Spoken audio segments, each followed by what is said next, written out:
اعوذ باللہ من الشیطان الرجیم بسم اللہ الرحمن الرحیم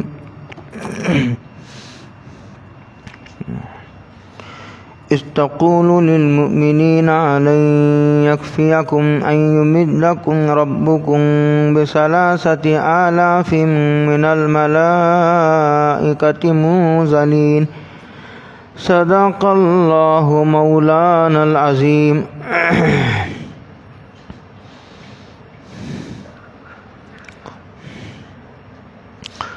اس میں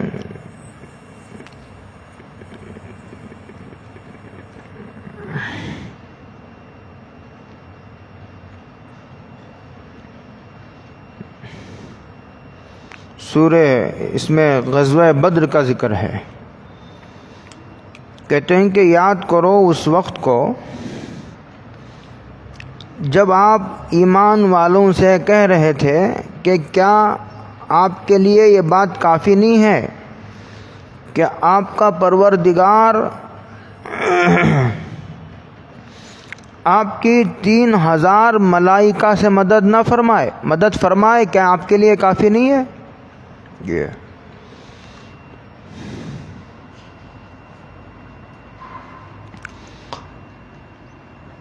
اتقول للمؤمنین، خطاب حضرت رسول اللہ صلی اللہ علیہ وسلم سے ہے۔ تعداد بڑی تھوڑی تھی بدر کے موقع پر، 313۔ جب ابو سفیان کے تجارتی قافلے کا پیچھا کرنے کے لیے گئے تھے، جنگ کا کوئی خاص ارادہ نہیں تھا، جتنے لوگ مل سکے ان کو لے کر کے آگے بڑھ گئے۔ ادھر آ جائیے سامنے۔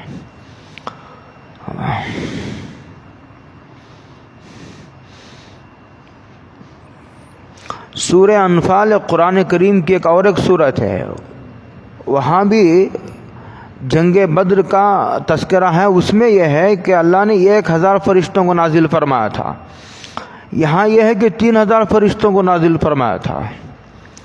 تو مفسرین نے لکھا ہے کہ شروع میں 1000 کو بھیجا گیا،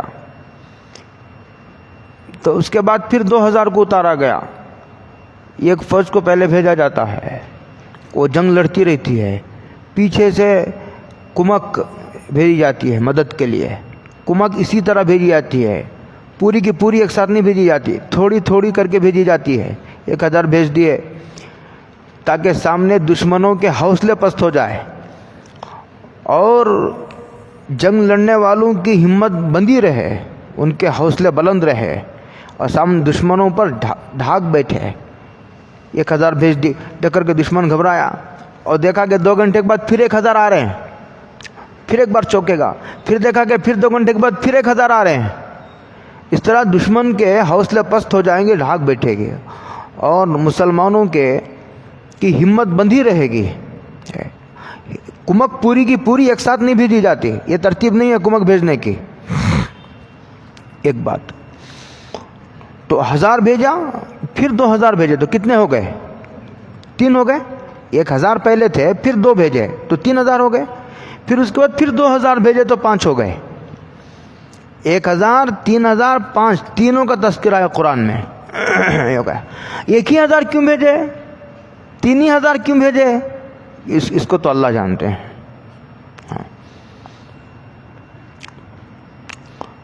اللہ نے مدد نازل فرمائی، فرشتوں کے ذریعے فرمائی، اور فرشتوں کے ذریعے مدد کرنا یہ اللہ کے لیے کوئی ضروری نہیں تھا، اللہ ڈائریکٹ مدد کر دیتے، سب کے سب کو ہلاک کر دیتے۔ یعنی تو دشمنوں کے دلوں میں بزدلی کو اللہ نازل فرما دیتے، رعب بٹھا دیتے۔ فرشتوں کا کوئی درمیان میں واسطہ نہیں، ڈائریکٹ، یعنی تو اللہ تعالیٰ ڈائریکٹ سب کے سب کو ہلاک کر دیتے۔ یہ ممکن تھا؟ اب ان سارے سوالات کا تعلق اللہ کی حکمت سے ہے۔ اللہ کی حکمت کے رازوں کو کوئی نہیں جانتا، اللہ ہے کہ اللہ خود کھول دے کسی پر۔ ہماری بات، ایک تو فرشتوں کے ذریعے اللہ نے مدد فرمائی، اور پھر 1000، پھر 2000، پھر 2000، 5000۔ دوسری بات اس میں سمجھنے کی یہ ہے کہ اللہ نے جو فرشتوں سے مدد فرمائی وہ زمینی فرشتوں سے نہیں فرمائی، آسمان سے نازل فرمایا۔ کسے فرمایا؟ آسمان سے۔ کچھ فرشتے زمین میں بھی ہیں، ہواؤں کے فرشتے، بارش کے فرشتے، لوگوں کی حفاظت، یحفظونہ من امر اللہ، لوگوں کے مصیبتوں سے بچانے کے کچھ فرشتے رہتے ہیں۔ لہ معقبات من بین یدیہ، قرآن کریم میں ہے۔ کچھ فرشتے ہیں جن کی شفٹ ہوتی ہیں، کچھ فرشتے آتے ہیں کچھ جاتے ہیں، یہ چلتے رہتا ہے پورا سلسلہ۔ سورہ رعد میں اس کا ذکر ہے۔ ہاں زمینی فرشتوں سے نہیں مدد فرمائی، ایک تو فرشتوں سے فرمائی لیکن زمین آسمان سے نازل فرمایا، ملائے اعلیٰ کے بڑے فرشتوں سے مدد فرمائی۔ ایک دوسرا، مدد کے لیے فرشتوں کی کوئی ضرورت نہیں تھی، اللہ ڈائریکٹ مدد کرتے ہیں، فرشتوں کو نازل فرمایا۔ اور اگر فرشتوں کو نازل کرتا، ایک فرشتہ سب کے لیے کافی تھا۔ قوم لوط کی بستی کو لے جا کر ایک ہی فرشتے نے پلٹ دیا تھا پوری کی پوری بستی کو، اتنے طاقتور ہوتے ہیں فرشتے۔ حضرت جبریل کے صرف 600 پر ہیں۔ کتنے پر ہیں؟ 600 پر ہیں حضرت جبریل کے۔ ایک مرتبہ حضرت رسول اللہ صلی اللہ علیہ وسلم نے جبریل کو ان کی اصلی شکل میں دیکھا، 2 مرتبہ دیکھا ہے حضور نے جبریل کو 2 مرتبہ ان کی اصلی شکل میں دیکھا ہے، اور حضور کے علاوہ جبریل کو ان کی اصلی شکل میں کسی نبی نے بھی نہیں دیکھا۔ 2 مرتبہ کہتے ہیں کہ اتنے بڑے تھے، پورا آسمان کا یہ خلا بھر گیا تھا، کرسی پر بیٹھے ہوئے تھے حضرت جبریل، اتنے بڑے تھے۔ ایک ہی فرشتہ کافی تھا، اس لیے میں نے کہا 3000 کیوں بھیجے؟ ان سب سوالات کا تعلق اللہ کی حکمت سے ہے، لیکن سمجھنا صرف اتنا ہے کہ اللہ نے مدد فرمائی اور فرشتوں سے مدد فرمائی۔ ہاں، اور یہ وہی خدا ہے، اب بھی وہی خدا ہے جس نے بدر میں صحابہ کی مدد فرمائی تھی، اور اب بھی اگر صحابہ جیسے ہم ثابت قدمی پر آ جائے اور ہم جم جائیں دین پر جم جائے، تو اب بھی اللہ کی مدد کسی نہ کسی شکل میں ہمارے ساتھ ہو سکتی ہے۔ بس ہمارے اندر کمی یہ ہے کہ ہم دین کی طرف آنا ہی نہیں چاہتے، اور آ بھی گئے تو حالات کے موقع پر سب ادھر تر بتر ہو جاتے ہیں۔ چلو اب کیا مدد آئے گی؟ بلا ان تصبروا وتتقوا، کہتے ہیں کہ 3000 سے مدد، بلکہ اگر تم نے ثابت قدمی دکھائی، جمے رہے، میدان جنگ سے ہٹے نہیں، جمے رہے، اور اگر تم نے اللہ کی نافرمانی نہ کی تو وَيَأْتُوكُم مِّن فَوْرِهِمْ، اور اگر دشمنوں نے اچانک حلہ بول دیا تو کہتے ہیں یمددکم ربکم بخمسۃ آلاف من الملائکۃ مسومین، تو اللہ 5000 فرشتوں کے ذریعے سے تمہاری مدد کرے گا۔ ہاں، مسومین کہتے ہیں کہ ان پر خاص قسم کا نشان لگا رہے گا، یعنی گویا وہ یونیفارم پہن کر کے آئیں گے۔ ہاں، فرشتے آئیں گے اور یونیفارم پہن کر کے آئیں گے، ہاں، خاص قسم کا لباس پہن، وردی پہن کر کے، جیسے پولیس کا خاص قسم کا یونیفارم ہوتا ہے، اس طرح خاص قسم کا یونیفارم پہن کر کے وہ فرشتے آئیں گے۔ اور بعض روایتوں میں یہ بھی آتا ہے کہ یہ فرشتے کفار کو تو نظر آتے تھے اور مسلمانوں کو نظر نہیں آتے تھے، لیکن مفسر محدثین نے، شارحین نے اس میں کلام کیا ہے، کہتے ہیں کہ یہ ہر موقع پر نہیں ہے، یہ بعض موقعوں پر ہے۔ آگے کہتے ہیں وما جعلہ اللہ، اللہ نے نصرت فرمائی، اللہ کیوں فرمائی؟ کہتے ہیں بشرا لکم، کیوں؟ تاکہ تمہیں خوشخبری سنائے، فرشتہ آئیں گے تو حوصلے بڑھیں گے۔ ہاں، وَلِتَطْمَئِنَّ قُلُوبُكُمْ بِهِ، اور تمہارے دل مطمئن رہیں گے۔ پتہ چلا کہ مخلصین کو بھی حالات کا اثر ہوتا ہے، حالات سے مخلصین بھی متاثر ہوتے ہیں۔ سوال قرآن نے یہ نہیں اٹھایا کہ تم کو حالات سے متاثر بھی نہیں ہونا ہے، سوال یہ نہیں ہے، حکم یہ نہیں دیا جا رہا، اب بہت غور سے سنیے میری بات کو، یہ نہیں کہا جا رہا حالات آئے تو متاثر نہیں ہونا، اور یہ تو فرشتوں کا کام ہے، انسان ہے تو متاثر ہوگا، حکم جمنے کا دیا جا رہا ہے۔ حالات سے متاثر تو ہوں گے، بخار آئے گی تو آدمی پریشان ہوگا، چوٹ لگے گی تو خون آئے گا، آدمی کو درد ہوگا، بیٹا مرے گا تو آدمی کے دل کو تکلیف ہوگی، لیکن حکم یہ نہیں دیا جا رہا ہے کہ تم کو متاثر نہیں ہونا ہے، متاثر تو ہوگا، حکم یہ دیا جا رہا ہے کہ متاثر ہونے کے باوجود بھی ہٹنا نہیں، میدان جنگ سے جمے رہنا، حکم جمع رہنے کا دیا جا رہا ہے، اس لیے کہ قرآن مجید اور اسلام کسی ایسی چیز کا حکم نہیں دیتا جو آدمی کے اختیار سے باہر ہو۔ غیر فطری اور نامعقول کوئی حکم قرآن کریم نہیں دیتا. وَلِتَطْمَئِنَّ قُلُوبُكُمْ بِهِ, فرشتوں کو نازل کر کے ہم نے آپ کے دلوں کو مطمئن کر دیا, آپ کے دلوں کو مطمئن کرنا تھا. وَمَن نَّصْرُ إِلَّا مِنْ عِنْدِ اللَّهِ الْعَزِيزِ الْحَكِيمِ, اور مدد تو صرف اللہ کی طرف سے ہی نازل ہوتی ہے. یہ فرمایا مدد تو یہ اس لیے فرمایا کہ فرشتے تمہاری مدد نہیں کریں گے, چونکہ دنیا دار الاسباب ہے. تو ہم نے اس اسباب دو قسم کے ہیں. ایک یہ دار الاسباب ہے, وہ تو وہ دار الاخرت ہے, وہ دار الاخرہ, اس کے احکامات الگ ہیں, اس کے احکامات الگ ہیں. وہی فرشتوں کو بھیجا, بھائی فرشتوں کو بھیجنے کیا ضرورت تھی؟ فرشتوں کو بھیجے بغیر بھی تو مدد کر سکتی تھی کہ نہیں.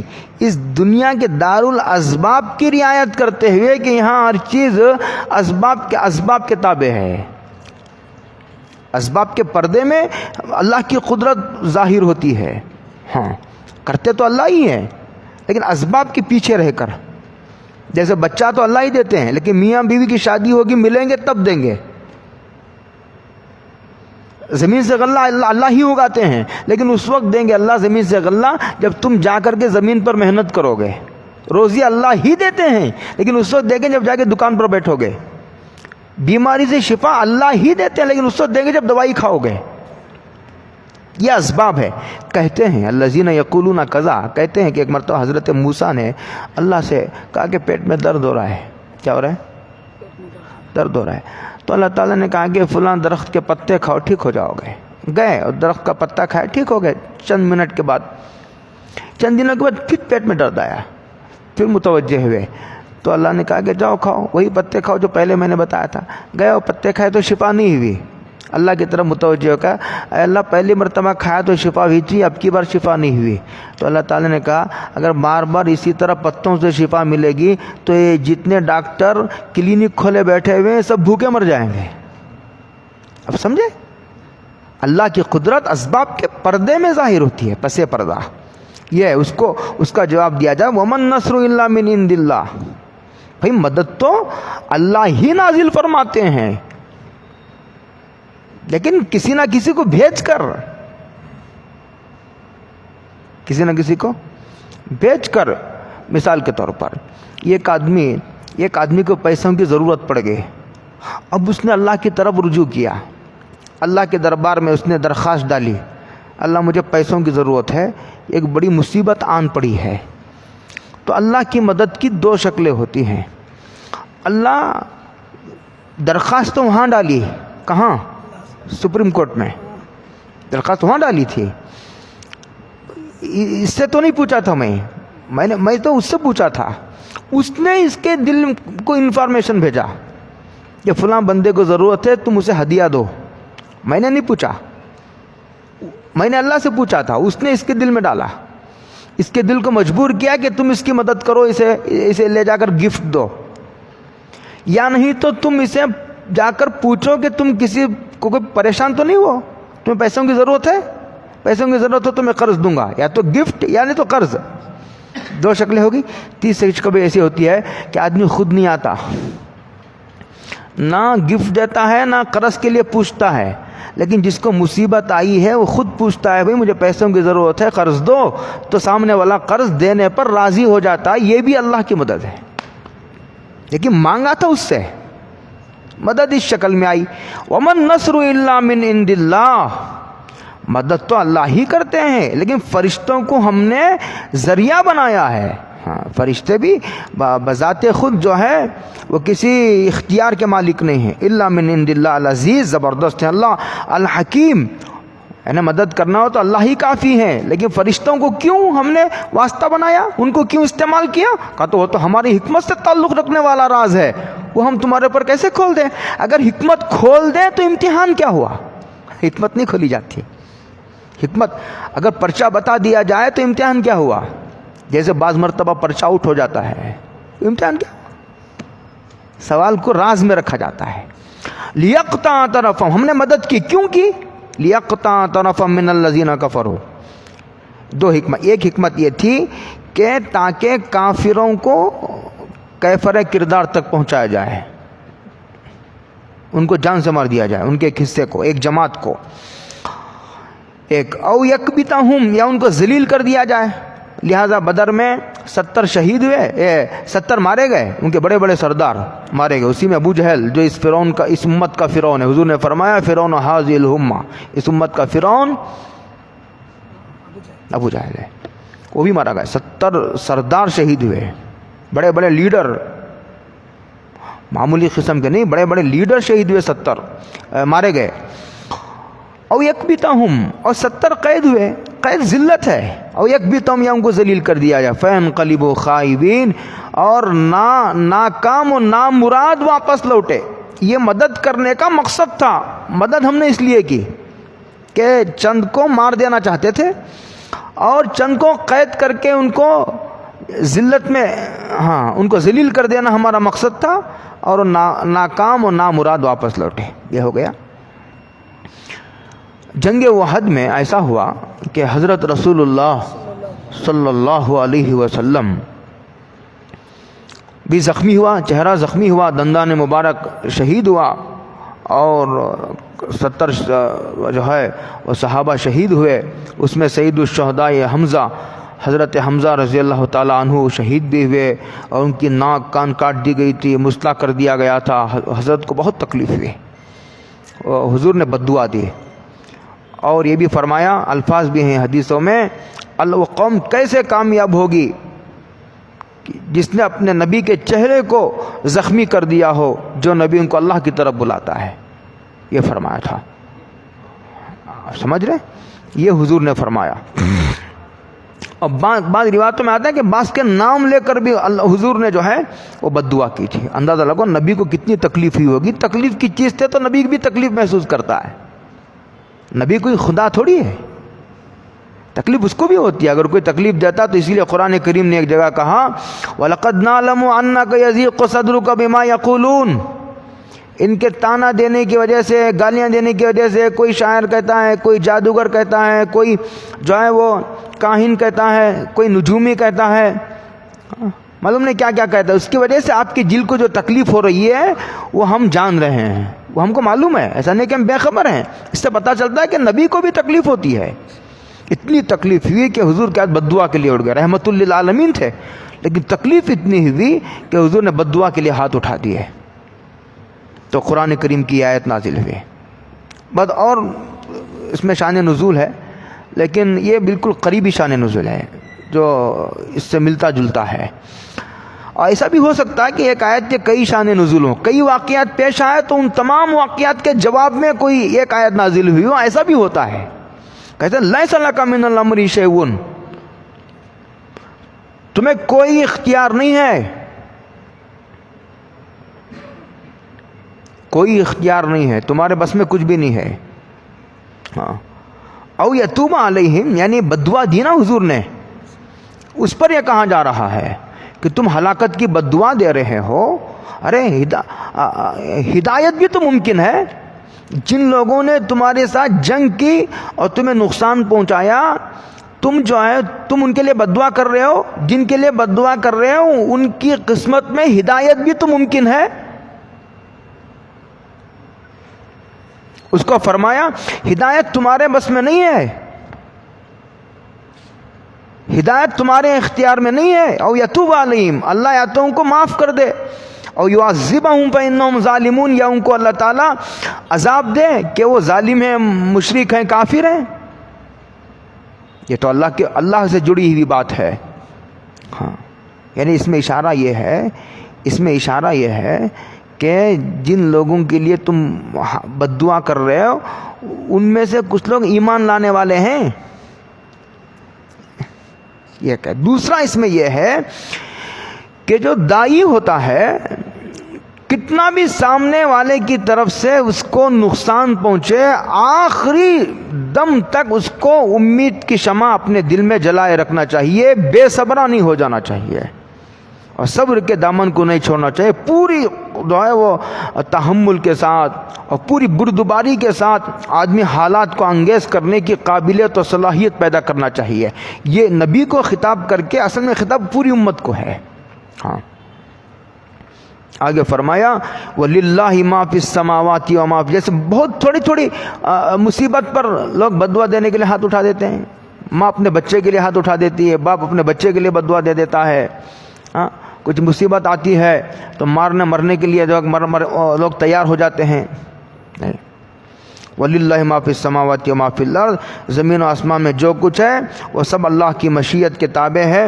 یغفر لمن یشاء، جس کو چاہے اللہ تعالیٰ معاف فرما دے. لمن یشاء، ہاں، جس کو اللہ چاہتا ہے اس کو معاف فرما دیتا ہے. بعض مفسرین نے اس کی تشریح یوں کی ہے یغفر لمن یشاء، اللہ معاف کرتا ہے اس کو جو یہ چاہتا ہے کہ اس کو معاف کیا جائے. دونوں تفسیر ہے اس کے.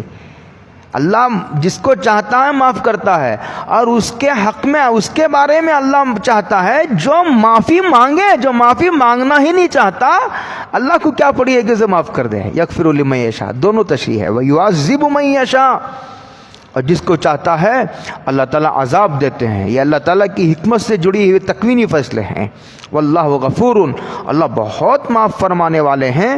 رحیم، اور اللہ تعالیٰ سے معافی نہیں فرماتے، معاف فرمانے کے بعد اللہ نعمتوں کے سلسلے کو سدا جاری رکھتے ہیں. یہ فرمایا ایسا نہیں کہ مجرم ہے بھائی، اس نے پہلے جرم کیا ہے اس لیے اس کے جو نعمتیں ہم نے پہلے اسے دی تھی، جرم تو معاف ہے لیکن نعمتوں کو اس کی گھٹا دو یا نعمتیں چھین لو. ایسا نہیں، نعمتوں کے سلسلوں کو بھی جاری رکھیں گے. آگے اللہ تعالیٰ نے بالکل بدر کا، وحد کا تذکرہ کرتے کرتے آگے کہا یا ایھا الذین آمنوا. اب تک تو میدان جنگ اور جہاد کا تذکرہ چل رہا تھا نا، اب کہا اے ایمان والو لا تاکلوا الربا اضعافا مضاعفا، سود نہ کھاؤ. یہ حکم ہے، یہ کیا ہے؟ تاکیدی حکم ہے، سود نہ کھاؤ. ہاں، دو گناہ ایسے ہیں. یہ گناہ کا ذکر تو قرآن کریم میں سورہ بقرہ میں آیا ہے، سود کھانا، جس کے بارے میں اللہ نے اعلان جنگ فرمایا ہے. فَإِن لَّمْ تَفْعَلُوا، اگر تم سود کھانے سے باز نہ آؤ گے تو فَأْذَنُوا بِحَرْبٍ مِّنَ اللَّهِ وَرَسُولِهِ، فَأْذَنُوا بِحَرْبٍ مِّنَ اللَّهِ وَرَسُولِهِ، تو اللہ کی طرف سے اعلان جنگ ہے. اللہ اکبر، اللہ سے جنگ کر کے آج تک کون جیتا ہے؟ ہاں، بہت سخت بات ہے. اور حدیث پاک میں آتا ہے سود کے 70 درجے ہیں. اس کا ادنا درجہ یہ ہے، ادنا درجے کا گناہ جیسے کوئی بچہ اپنی ماں سے بدکاری کرے. اللہ اکبر، اللہ ہم سب کی حفاظت فرمائے. سود نہ کھاؤ، اضعافا مضاعفتا، یہ قید واقعی ہے. چند در چند، یعنی اس کی شکل سمجھ لو. مثال کے طور پر میں نے 1000 روپے آپ سے قرض لیے. کتنے لیے؟ اور یہ کہہ کر لیے کہ 6 مہینے کے بعد دوں گا. کتنے مہینے کے بعد؟ اور 10% سود پر لیے تو 1000 کا 10% سود 1100 ہو جاتا ہے. مہینے کے 1100 ہو گئے، ہے نا، مہینے کے 1100 ہو گئے. اور تو دوسرے مہینے کو 1200 ہو گئے. کیوں؟ 1100 کا سود 1200 ہو جاتا ہے. پھر تیسرے مہینے کو 1300 ہو گئے، چوتھے مہینے کو 1400 ہو گئے. تو وہ 1400 بھی ہوتے رہیں گے، اور ہر مہینے میں پیچھے کی جو کیپٹل رقم بڑھتی رہے گی اس کے مطابق سود ہوگا، 1000 روپے کا نہیں. اب 1100 پہلے لیے تھے 1000، 10% سود کے ساتھ 1100 ہو گئے، تو دوسرے مہینے میں 1100 پر سود آئے گا، 1000 پر نہیں. 1100 کا سود 110 روپے بیٹھتا ہے. اس کو کہتے ہیں چند در چند. اس کو قرآن نے اضعافا مضاعفا. ربا کی سود کی کئی قسمیں ہیں، اس میں ایک ربا القرض ہے جس کا ذکر قرآن کریم نے یہاں کیا ہے. ہاں، اور بھی کئی شکلیں ہیں اس کی، لیکن اس کا رواج تھا عرب میں، اس لیے قرآن نے یہاں ذکر کیا ہے. اس کو قید واقعی کہتے ہیں. جو مسئلہ چل رہا ہے اس کا ذکر کر دیا جائے کہ اس طرح سود نہ کھایا کرو. اچھا، سوال یہ ہے کہ تذکرہ تو جہاد کا چل رہا ہے. تذکرہ کس کا چل رہا ہے؟ جنگ کا چل رہا ہے، بدر کا، احد کا تذکرہ چل رہا ہے، اس کے بیچ میں لے آئے سود کا مسئلہ تو معلوم ہوگا سود کھانا حرام ہے، سود سے توبہ کرنا فرض ہے۔ یہ قرآن نے یہ کہنا چاہا ہے کہ میدان جہاد میں جنگ کرنے کے لیے شجاعت و بہادری کی ضرورت ہے، حرام کھانے والا کوئی شخص بہادر نہیں ہو سکتا۔ کتنے باریک نقطے کو دکھتی رکھ پر قرآن نے جو ہے وہ گرفت کی ہے، انسان کی کیسی کمزوری کو پکڑا ہے۔ ہاں وہ تو نماز بھی نہیں پڑھتا، حرام کھانے والوں کو عبادتوں کی توفیق نہیں ہوگی۔ جہاد تو عبادتوں میں بھی بہت سخت ترین عبادت ہے کہ آدمی کو کبھی جان سے بھی جانا پڑتا ہے۔ ہاں عبادتوں میں بھی سخت ترین عبادت ہے یہ، ہاں جہاد۔ واتقوا اللہ، اللہ سے ڈرو، یعنی اللہ سے ڈرو یعنی سود کھانا چھوڑ دو، لعلکم تفلحون، تاکہ تم کامیابی ہو۔ سود کے چھوڑنے میں ایسا لگتا ہے نا کہ سود لینے میں دنیاوی ترقی ہے، لیکن قرآن نے کہتا ہے کہ سود چھوڑو، لعلکم تفلحون، تاکہ تم کامیاب ہو جاؤ، یعنی آخرت میں کامیاب ہو جاؤ۔ دنیا میں بھی آپ بے برکتی پیدا ہو جاتی ہے، نحوستیں اسے گھیر لیتی ہیں، ہاں اس کی اولاد اس کے کام نہیں آتی، اس کی ساری صلاحیتیں جوانی سب ضائع ہو جاتی ہے، آدمی پریشان رہتا ہے۔ سکون اسباب راحت ہیں لیکن راحت سے محروم ہے۔ یہ اللہ کی سزا ہے کہ حکومتوں کے اور مالداری کے نقشوں میں رکھ کر مالداری کا جو نفع تھا، مال کا، حکومت کا جو نفع تھا، اس سے اللہ محروم کر دیتے ہیں۔ یہ اللہ تعالیٰ کی بہت سخت سزا ہوتی ہے۔ لعلکم تفلحون، دنیا ہے یہ کتنے دن کی، ہاں لعلکم تفلحون، تاکہ تم کامیاب ہو جاؤ۔ آگے فرمایا اتقوا النار، النار یہ جہنم کا ایک نام ہے، کئی نام ہے جہنم کے، اس میں ایک النار بھی ہے۔ النار سے ڈرو یعنی جہنم سے ڈرو، جہنم سے بچو یعنی سود سے بچو۔ اگر سود سے نہیں بچو گے تو پھر جہنم میں جانا پڑے گا۔ التی اعدت للکافرین، جہنم تو بنائی گئی ہے کافروں کے لیے، لیکن اگر تم نے سود خوری سے توبہ نہ کی، اگر تم نے سود خوری سے توبہ نہ کی تو فرمایا کہ تم کو بھی جہنم میں جانا پڑ سکتا ہے۔ ہاں علاج کے لیے، عذاب کے لیے نہیں، علاج کے لیے، اس لیے کہ سود کی جو ظلمتیں اور نحوستیں گندگی لگ گئی ہے اسے دھونے کے لیے تو جہنم میں بھیجنا ہی پڑے گا۔ اور یہاں خطاب یہ ہے کہ سود کھانے والوں سے کہا جا رہا ہے، سود جو لیتے ہیں، ایک تو میں سود دیتا ہوں، میں مالدار ہوں، سامنے والا بیچارہ غریب ہے، وہ مجبوری میں سود لیتا ہے۔ سود دینا بھی حرام ہے، لینا بھی حرام ہے، لیکن یہاں قرآن نے صرف تذکرہ کیا ہے سود خوروں کا، یعنی مالداروں کا تذکرہ کیا ہے کہ سود خوری سے توبہ کرو، اس لیے کہ بیچارہ وہ بھی گنہگار ہے لیکن کسی نہ کسی درجے میں بیچارہ مجبور ہے۔ چلو ٹھیک ہے تو وہ بھی گنہگار۔ جیسے رشوت لینا بھی حرام ہے، لیکن اگر اپنا حق وصول کرنے کے لیے کوئی آدمی لیتا ہے تو علماء نے اسے جائز قرار دیا ہے۔ سود کے بھی بعض صورتیں ایسی ہیں جو نہایت مجبوری کے درجے میں بعض فقہاء نے اجازت دی ہے۔ مثال کے طور پر یہ ایک آدمی اتنا غریب ہے کہ بیچارے کو چائے کی دکان ڈالنے کے لیے 3000 کی ضرورت ہے کہ بھائی ایک 20 لیٹر دودھ لے لو، کتنے لیٹر دودھ لے لو، چائے پتی لے لو 1 kg، اور جو ہے تھوڑی شکر لے لو، اس کے لیے بھی پیسے نہیں، اب کیا کرے گا؟ اور کوئی قرض دینے تیار نہیں ہے، تو فقہاء نے کہا ہے کہ اس کو سود پر قرض لینا جائز ہے۔ کیوں؟ جب کمائے گا ہی نہیں، اور کمانے کا کوئی ذریعہ نہیں، مٹی کھائے گا، بھیک مانگے گا۔ اب میری بات سمجھ رہے؟ ہاں یہ مجبوری کی بات ہے۔ وَأَطِيعُوا اللَّهَ وَالرَّسُولَ، اللہ کی اطاعت کرو، والرسول، اور رسول کی بھی اطاعت کرو، اللہ کی بھی اطاعت کرو، اور رسول دوسرے نمبر پر ہے۔ ہاں جو اللہ رسول کی اطاعت کرتا ہے وہ در حقیقت اللہ ہی کی اطاعت کرتا ہے۔ رسول کی اطاعت اس لیے کرنا ہے کہ اللہ ہی نے حکم دیا ہے، رسول کی اطاعت اس لیے نہیں کرنا ہے کہ اللہ بھی ایک خدا ہے اور رسول بھی ایک خدا ہے، نہیں، رسول کی اطاعت اس لیے کرنا ہے کہ اللہ ہی نے رسول کی اطاعت کرنے کا حکم دیا ہے۔ وَأَطِيعُوا اللَّهَ وَالرَّسُولَ، یہ فرمایا دوسرے درجے پر۔ فرق ہے، اللہ کی اور رسول کی اطاعت میں فرق ہے۔ لعلکم ترحمون، تاکہ تم پر رحم کیا جائے۔ ہاں ان اللہ جو کہے اسے مانو، رسول جو کہے اسے مانو، اور اللہ نے جو کچھ فرمایا ہے وہ قرآن میں ہے، رسول نے جو کچھ فرمایا وہ احادیث کی شکل میں ہمارے درمیان موجود ہے. ہاں اس پر عمل کرو گے گو بظاہر نقصان معلوم ہو، لیکن یاد رکھو تم پر رحم کیا جائے گا.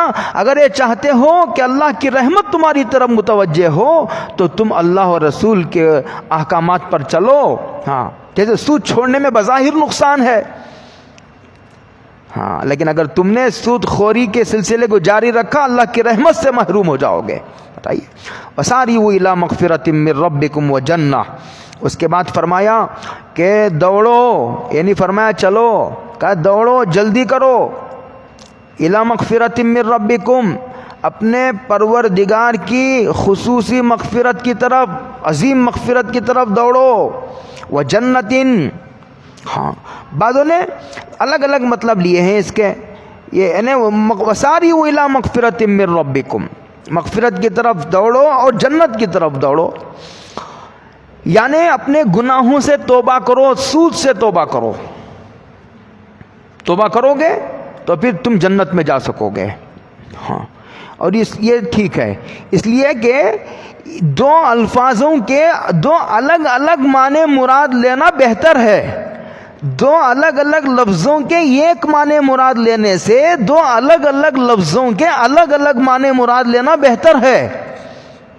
علماء بیٹھے ہیں، ان کو معلوم ہے کہ التاسیس اولا من التاکید. بلاغت کا قاعدہ ہے کہ تاکید مراد لینے سے بہتر یہ ہے کہ تاسیس الگ الگ معنی مراد لیا جائے. کہا گیا مغفرت پہلے توبہ تو کرو، اس کے بعد جنت کا دیکھا جائے گا. توبہ کیے بغیر جنت کا سوال ہی نہیں پیدا ہوتا، یہ کہا جا رہا ہے. وَجَنَّةٍ، ہاں جنت کی عرضها السماوات والارض، ساتوں زمین و آسمان. السماوات سات ہیں، زمین آسمان، زمین بھی سات ہیں. ساتوں زمین کی چوڑائی کے بقدر ہے جنت. ساتوں زمین کو پھیلا دو ایک طرف اس طرح. ہاں اس کی چوڑائی دیکھو، چوڑائی کسی بھی چیز کی کم ہوتی ہے، لمبائی زیادہ ہوتی ہے. جس کی چوڑائی ہی ساتوں زمین و آسمان کے برابر ہو تو اس کی لمبائی کتنی بڑی ہوگی اندازہ کر لو. اور وہ بھی آسمان و زمینوں کا حوالہ اس لیے دیا جا رہا ہے کہ زمین و آسمان سے بڑی کوئی چیز نہیں ہمارے درمیان ہے، نہیں ہے. وَسَارِعُوا، سورج کتنا بڑا ہے، وہ بھی دور سے دیکھے تو کیسا لگتا ہے آسمانوں میں، تو آسمان کتنا بڑا ہوگا. ایک زمین ہے جس پر ہم بستے ہیں، ساتوں زمین ہیں. سبع سماوات، ہاں اللہ الذی خلق سبع سماوات ومن الارض مثلہن، سات زمین سات آسمان ہیں. ارضها السماوات والارض، چونکہ اس سے بڑی کوئی چیز ہمارے سامنے نہیں ہے اس لیے اس کا حوالہ دیا گیا. وہ عدت للمتقین، جہنم تو کافروں کے لیے بنائی گئی ہے، یہاں کا وہ عدت للمتقین، اور جنت کو اللہ سے ڈرنے والوں کے لیے بنائی گئی ہے، متقین کے لیے بنائی گئی ہے. کیا دنیا کی چند پیسوں کے لیے حرام کی طرف جاتے ہو؟ ہاں جنت کی نعمتوں کا استحضار کرو، غور کرو جنت کی نعمتوں میں، ہاں اس کا مراقبہ کرو. جنت کے حسین مناظر امداد اللہ انور صاحب کی کتاب ہے، دیکھنے کے قابل ہے، پڑھیے، بہت اچھی کتاب ہے، اردو میں ہے، لے کر اس کا کبھی پڑھنا چاہیے. آدمی کو امید بنتی ہے جنت کے تذکرہ پڑھنے سے، اس کے نعمتوں کو سوچنے سے. چند دن کی دنیا ختم ہو جائے گی، اس کے بعد ہمیشہ ہمیشہ کی جنت ہے. تو آدمی کو تقوی کی زندگی گزارنے میں مدد ملتی ہے اگر جنت کی نعمتوں کا استحضار کیا جائے. ہاں متقی کون ہے؟ الذین ينفقون فی السراء والضراء، وہ لوگ ہیں متقی. متقیوں کے خاں ایک صفت کا ذکر کیا جا رہا ہے. کہتے ہیں موقع کی مناسبت سے جہاد میں آدمی جان بھی دیتا ہے. جہاد میں آدمی کیا دیتا ہے؟ جان بھی اللہ کے حوالے کر دیتا ہے. ہاں اپنی جان نچھاور کر دیتا ہے. اور یہاں کہا، یہاں گویا ترغیب دی جا رہی ہے مال کے خرچ کرنے کی. الذین، جو لوگ خوشحالی میں اور تنگی میں خرچ کرتے ہیں. ہاں خوشحالی میں تو آدمی خرچ کرتا ہی ہے، لیکن متقی لوگ تنگی میں بھی جو ہے جتنا ان کے بس کا ہے یہ سلسلے کو جاری رکھتے ہیں، منقطع ہونے نہیں دیتے. یہ مطلب ہے اس کا. جس طرح روزانہ نماز پڑھتا آدمی، اسی طرح خرچ بھی آدمی کچھ نہ کچھ روزانہ کرتا رہے. ہاں آگے فرمایا والکاظمین الغیظ، وہاں حضور صلی اللہ علیہ وسلم نے غصے میں آ کر کے بددعا دی تھی، تو گویا اس کے مقابلے میں کہا والکاظمین الغیظ، کہ متقی لوگ وہ ہوتے ہیں والکاظمین الغیظ، جو غصے کو پی جاتے ہیں. یعنی فرمایا کہ متقی لوگوں کو غصہ ہی نہیں آتا. یہ نہیں کہا جا رہا کہ متقی کو غصہ ہی نہیں آتا. غصہ ہی نہیں آئے گا تو جہاد کیسا کرو گے؟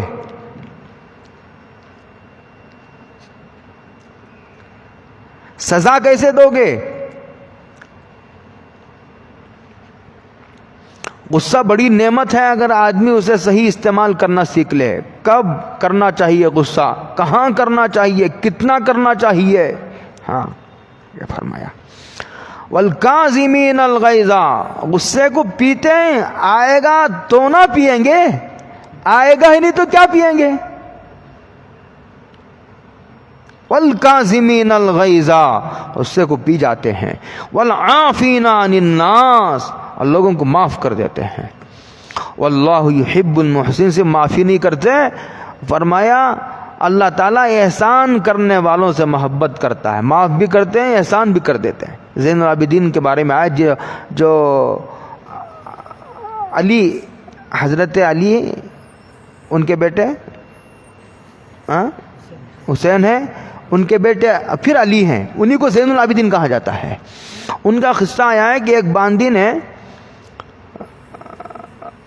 غالباً جو ہے وہ کچھ دسترخوان پر کچھ برتن میں لے کر آ رہی تھی، وہ برتن اس کے ہاتھ سے چھوٹ گیا اور حضرت کے بدن پر وہ گر گیا. اس طرح کوئی قصہ ہے.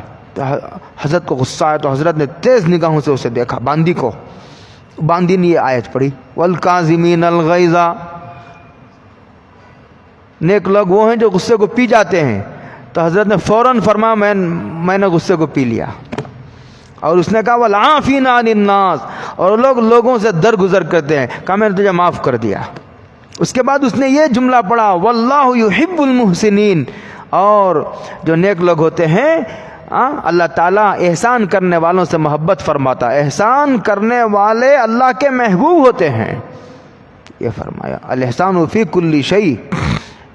جب اتنا یہ جملہ سننا تھا، زین العابدین رحمۃ اللہ علیہ نے فرمایا کہ جا میں نے تجھے اللہ کے لیے آزاد کر دیا. غصے کو بھی پیا، معاف بھی کر دیا، اور پھر احسان یہ کیا کہ اسے آزاد کر دیا. یہ ہوتے ہیں واللہ یحب المحسنین. جب قرآن کی آیت پڑھی، جب قرآن کریم کی آیت پڑھی تو دیکھا کیسا مزاج تھا صحابہ کا، سر جھکا دیا. ہاں کتنا لحاظ ہے اللہ کے کلام کا. حضرت عمر کے بارے میں آتا ہے کان وقافا عند امر اللہ، جب کوئی ان کو غصے کی حالت میں، شدید غصے کی حالت میں اللہ کی کوئی آیت یا حدیث پڑھ دیتا فوراً سر جھکا لیتے. اللہ اکبر. اتنا بڑا بادشاہ امیر المؤمنین جب کوئی قرآن کی آیت، کوئی جملہ قرآن کریم کا اور حدیث کا کوئی جملہ پڑھ دیتے فوراً سر جھکا لیتے.